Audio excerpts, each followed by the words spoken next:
Peter, can you hear me clearly? Yes, thank you very much. Okay, thank you, Peter, for having us. Peter, yesterday we saw that very first time the head of UNHCR met with the Afghan authorities and had a detailed discussion about Afghan refugees. So what do you think? What are their immediate needs and how UNHCR dealing with their problems and playing its role in Afghanistan?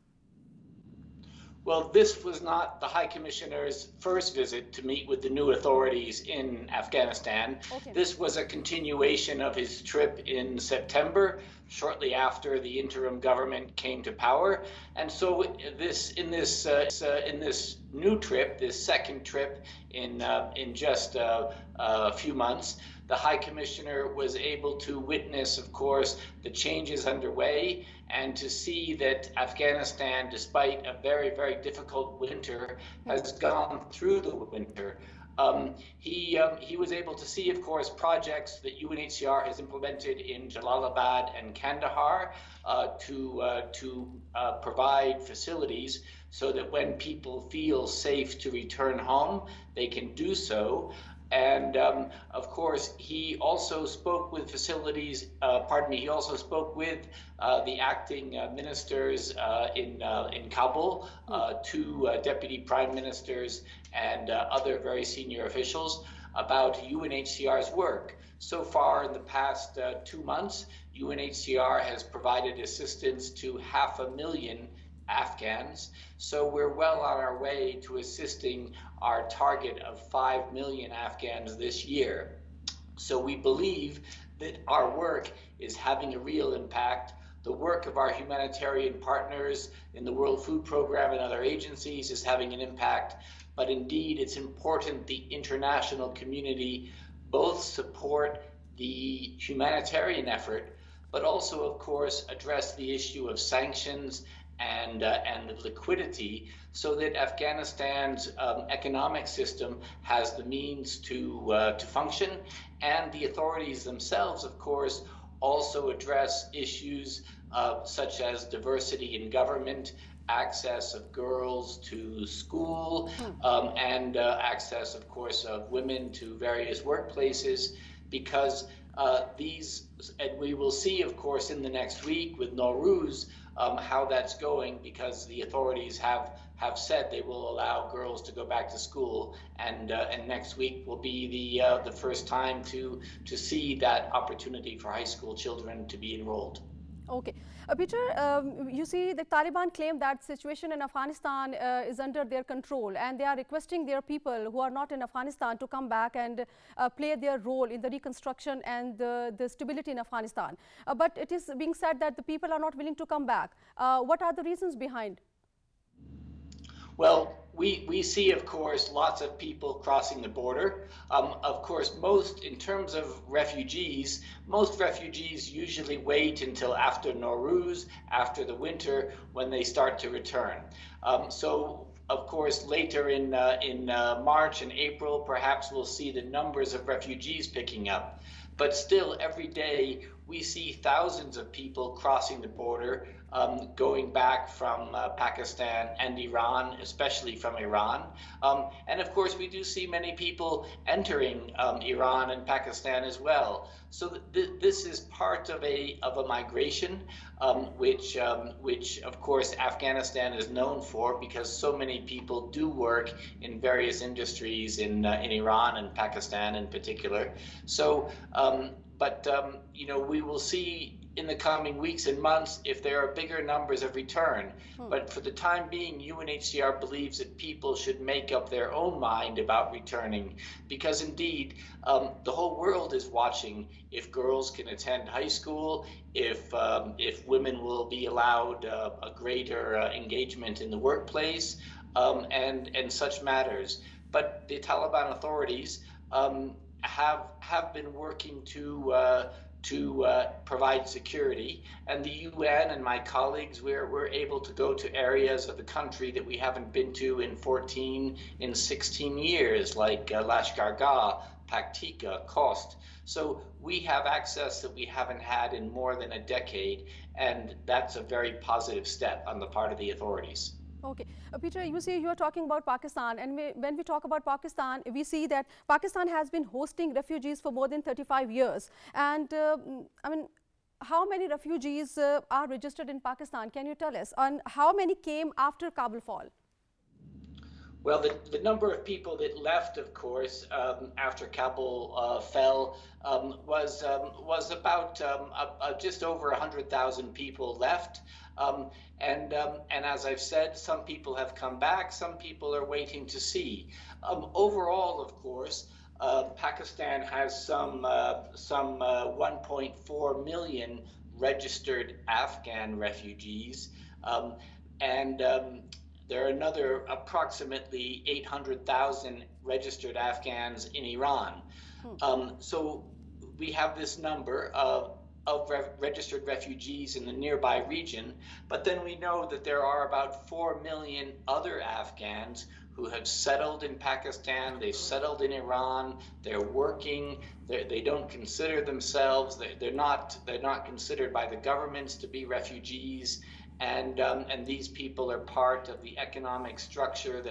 They're working in various trades or specialties, and that's very important for Afghanistan. Afghanistan is a landlocked country. Yeah. There are not the same number of opportunities as countries with sea coasts like Pakistan and Iran, and so Afghans need to go abroad. They need to migrate to support their families. And of course for other reasons as well. So we will have to see what happens, but all of these people are watching both the economic situation in Afghanistan, the human rights situation, and of course law and order. And there have been some steps forward that the international community is monitoring closely. And indeed, the High Commissioner's meetings with the government have been really positive in the last few days. Okay. Peter Kessler, my co-host, has for you. Peter, in January, the UN made its single ever biggest appeal to avert this humanitarian crisis of $5 billion. But now that we have seen that the world's attention has been focused more on Russia and Ukraine, so how do you see international community coming up and giving or pledging, and then also after pledging, giving the real money to UN agencies to avert this humanitarian crisis? Well, I can speak to you about UNHCR Afghanistan's portion. And for Afghanistan, we've appealed for some $340 million to help us reach 5 million people this year. And so far, we've received 100 million, so about 27%. That's extremely positive, and we hope that there'll be more pledges coming in and more cash coming in, not just for ourselves, but for our humanitarian partners and for all the agencies that are also supporting the refugees in Pakistan and neighboring Iran. So that's why there's going to be a pledging conference on the 31st of March in London. We are working very hard to keep the visibility of Afghanistan up, because the message of the High Commissioner for Refugees, Filippo Grandi, is that over the last 20 years, there have been a great many gains in Afghanistan, and it's really up to the international community and the new interim government to sustain those gains so that people here have the possibility of living in a way where they feel their needs are met, where their security is met, and where they can contribute to an Afghanistan which is safer and a home for all the millions of people who are outside and the 3.4 million who are displaced inside the country. Peter, how do you see international communities demands, which are basically with the interim setup that if you fulfill certain demands, then the humanitarian aid will pour in? So what is the fault of 40 million Afghan people who basically has nothing to do with this current setup, in a way that they came with a negotiation with American government or international community after the Doha agreement? So how do you see, is it like unfair for those people that international community is not giving them much? Well, millions of people have been helped through this first winter in Afghanistan, and that's a testimony to the cooperation we've had with the new interim government, and of course the support of donors and the combined work of the humanitarian agencies.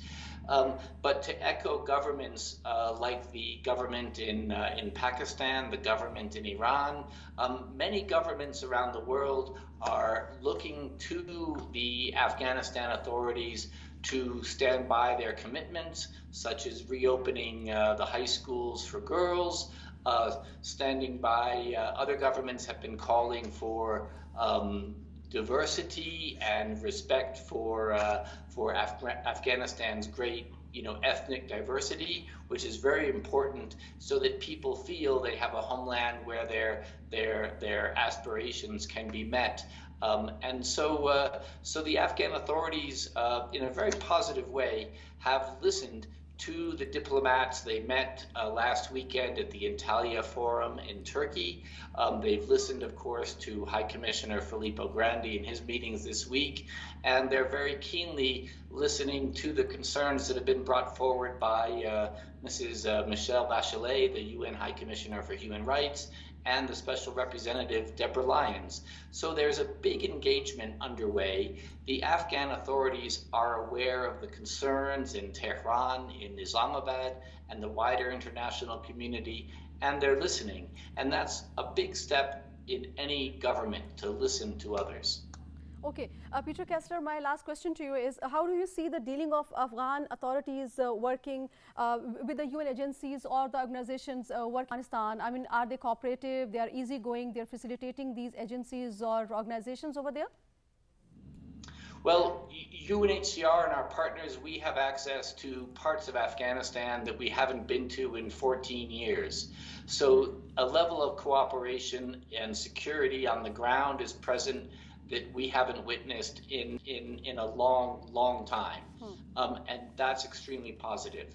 The Afghan authorities are keen to get aid into all areas. They're keen to demonstrate that there is security for humanitarian workers, and we are increasingly sending our staff into remote areas of Khost, of Paktika, of Lashkar Gah, of so many regions that we haven't been able to reach in the past. So these are steps forward, and it's also going to be important that the Afghan people feel that their rights, their human rights, their access to education, their access to employment is recognized.